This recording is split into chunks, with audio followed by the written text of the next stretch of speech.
Looks like a spaceship landed, doesn't it, in the, in the background there. Looks fabulous. I'm sure it will be when it's finished. Women's 100 meters, Deja Stevens goes in lane 1, the 30-year-old. Don't get to see her too often on the Diamond League circuit.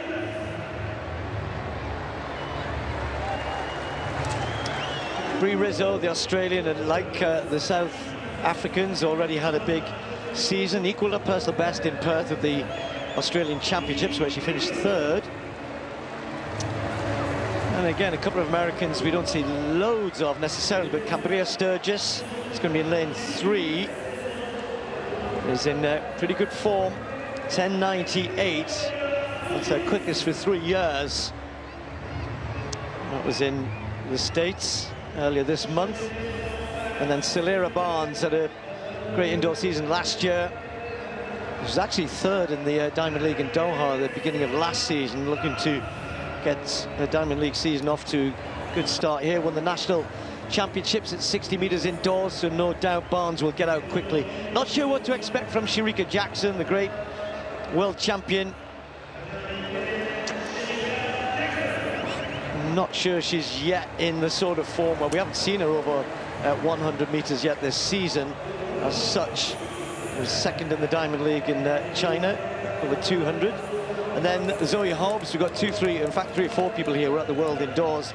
Zoe Hobbs, one of them, the New Zealander, was 6th in the final there. Again, had a very good indoor season. Maya McCoy, well, she took a chance, won the kind of international race in Doha before the Diamond League. Then we had a withdrawal, and she had got to race twice there, and is in good form. It says Liberia. I'm told, I think that she's going to go back to running for the USA, wants to. She accepted the chance to run for Liberia, but now wants to go back on that, getting close to 11 seconds. Now, Jaisha Sears, watch out for her. Again, another great indoor runner. Sadly, injury last year after running 10.77 early in the year meant that we didn't see the best of her for the rest of 24. And then Rani Rosius of Belgium in lane 9. So the quick starters, you've got Sears in 8. Can she turn that into a big 100 meters here? Zoe Hobbs gets out quickly as well. Barnes, what are we going to see from Shericka Jackson right in the middle? The biggest name in this 100 meters, but is she going to be quick enough at this stage of her season? And what about McCoy? New name on the circuit to many, and her chance to show what she can do in this sort of company. So Jackson right in the middle in lane 5. Barnes and Sturgis are the 2 Americans in 4 and 3 next to her. Hobbs in the yellow, then McCoy, Jaisha Sears and Rosius closest to the camera. Women's 100 meters.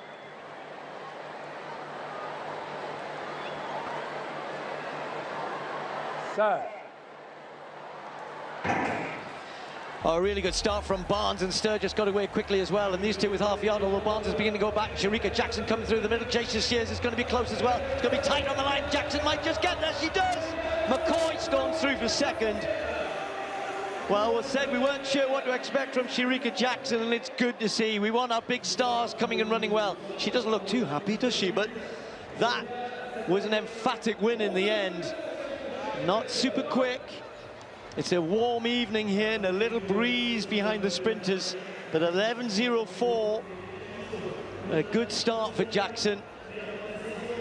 2, 3 others got out of the blocks better, but by 50 meters she was certainly co-leading and then went on to take it, Tim. Yeah, she did. I mean, actually a brilliant start, and you called it, from Celera Barnes. Look there in the headband, 4th from right, but it's almost like she just lost her rhythm there, and the power of Shericka Jackson, she carried on accelerating. They hit their top speed at around 70 meters, these sprinters. She just holds her form there. Look at that really symmetrical, beautiful looking balance.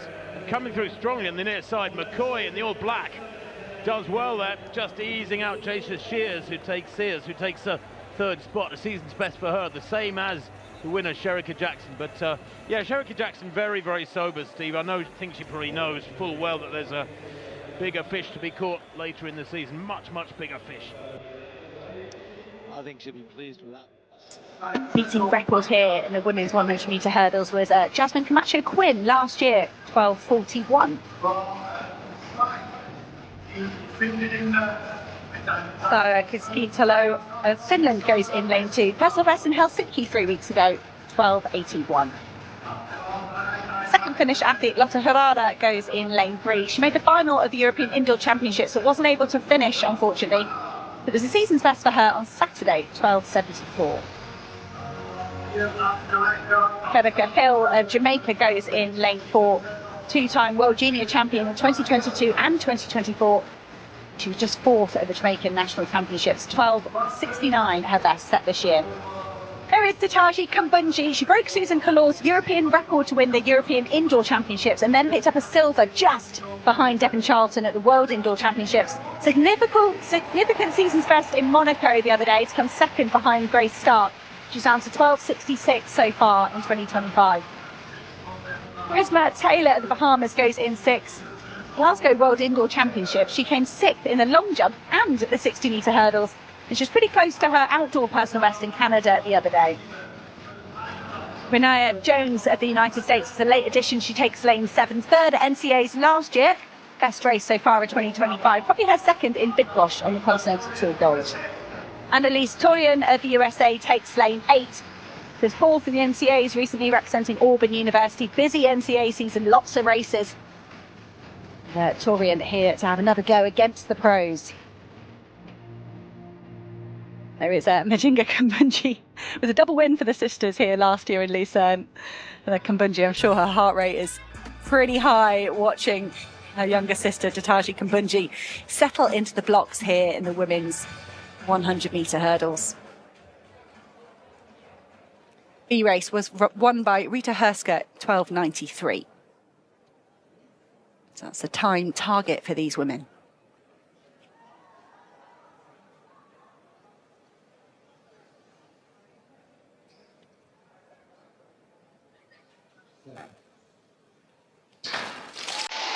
And they're away here to the race of the first hurdle, perhaps won by Hill of Jamaica.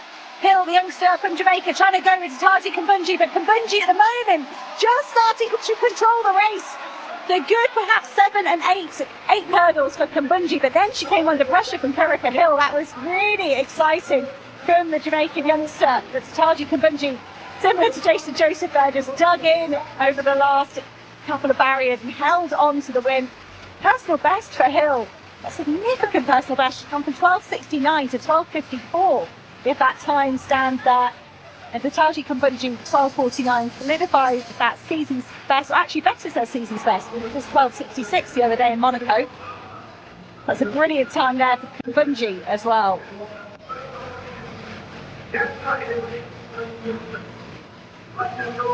Hill was really strong for the second half of the race there. Just over that final hurdle really, that Kambunji reopened the gap ahead of Hill. Smiles all round for Heat A of the women's hurdles.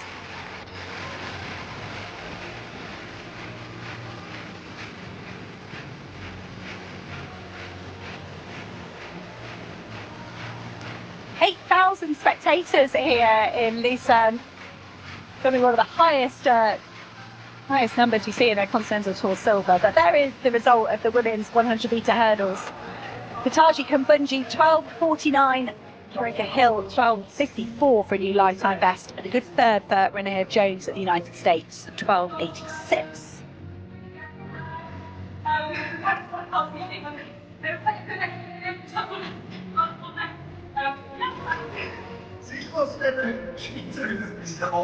Got a pole vault going on here as well. Common feature here of the meeting in Lucerne. For Angelica Moser, one of the local stars here. Actually yet to enter the competition so far, Angelica Moser. I think Majinga Kambunji will be absolutely delighted with that win for Tataji Kambunji. And perhaps she can relax now and enjoy watching the rest of the competition. Maybe take an interest in the 100 metre races that are coming up next. We've got 2 men's 100s, 2 women's 100s. We have a women's 4 hurdles, a men's 400, 2 women's 800s, a men's 15, and then a 200 for the men and women as well, all over the next couple of hours.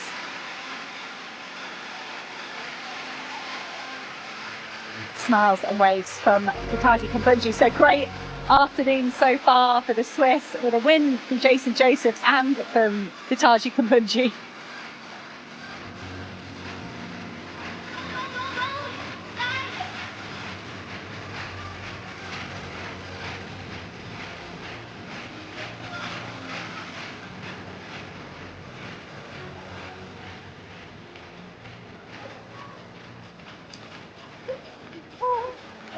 Just to get interviewed by her sister. The sprinting world witnessed 2 electrifying showdowns this season, showcasing the depth, unpredictability, and global reach of women's athletics. First, the Rabat Diamond League hosted the long-awaited return of Jamaica's powerhouse Shericka Jackson in the 100 meters. After an injury-riddled 2024 season that kept her out of the Paris Olympics, fans were eager to see whether the reigning world champion could reassert her dominance. The lineup featured a blend of experienced sprinters and rising stars, with the Americans, particularly Celera and Kabie Sturgis, hoping to steal the spotlight. Barnes exploded out of the blocks, taking an early lead, while Sturgis held strong alongside her. Yet by the halfway mark, Jackson's trademark composure and devastating top-end speed began to surface. Her stride opened, her rhythm stabilized, and in the closing meters she surged past the field with authority, stopping the clock at 11.04 seconds. It wasn't her fastest performance, but it was more than enough to signal that the queen of Jamaican sprinting was officially back. Meanwhile, in Lucerne, the women's 100-meter hurdles unfolded as one of the most intriguing early-season races on the circuit. The field brought together national champions, NCAA standouts, and European medalists, forming a lineup that promised technical excellence and unpredictability. The Netherlands' Luca Chin-Lim, a 2-time national champion, opened strong from lane 1, while Finland showcased 2 emerging hurdlers, Kisko and L. Herta, both coming off impressive performances. Jamaica's Shericka Hill, already a decorated junior athlete, entered as a serious threat with a 12.69 season's best, ready to test herself against top senior competitors. But the athlete everyone watched most closely was Switzerland's Kitaji Kambundji, the polished European indoor champion whose recent 12.66 in Monaco made her the woman to beat. She faced stiff competition from the Bahamas' Charisma Taylor and Americans Rainier Jones and Annalise Torian, both known for their fearless NCAA racing style. When the gun fired, the race quickly transformed into a masterclass in precision. While the field attacked the barriers aggressively, Kambundji's flawless technique separated her from the chaos around her. Smooth over every hurdle and accelerating cleanly through the final 3, she dismantled competitors from Jamaica, the USA, and the Netherlands, securing a commanding victory. These 2 races, one defined by raw power, the other by technical brilliance, highlighted just how thrilling and diverse women's sprinting has become on the road to the season's biggest championships.